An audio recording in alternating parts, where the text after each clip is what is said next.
Andrew Caracciolo. I work for London Green as Head of Business Development. So London Green is a property development firm, so specialising in the conversion of office spaces into residential. We also do a number of new build applications and planning flips, but the bread and butter really is office to resi.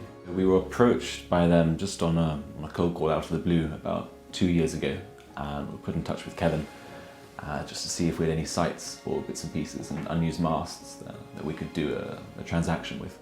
So it was a bit of a strange one because the lease on the telecoms mast that we had only had 9 months remaining, and when I was trying to sell the freehold, no one was ascribing any value to it other than the last rent premium.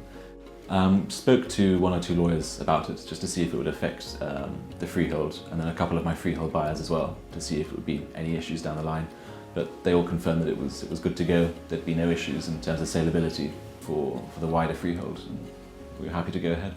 We just weren't quite sure of how the whole thing would work and how APWireless could ascribe such significant value to the asset. Our other issue was if it would affect the freehold in any way.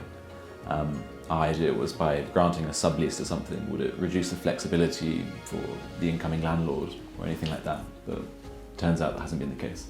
So the whole sales process before we actually got into legals took about 18 months.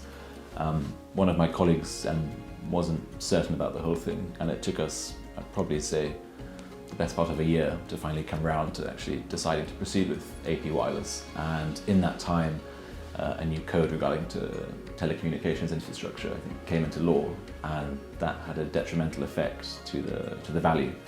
I think it dropped 10,000–15,000, which was a bit of an issue, but we worked with Kevin as best we could to get around that and still feel that we came to a satisfactory outcome. Absolutely, yeah, we've got 1 or 2 sites which we're in discussions with Kevin now to see if we can do something there, and by all means we have done so to a few of our other developer friends.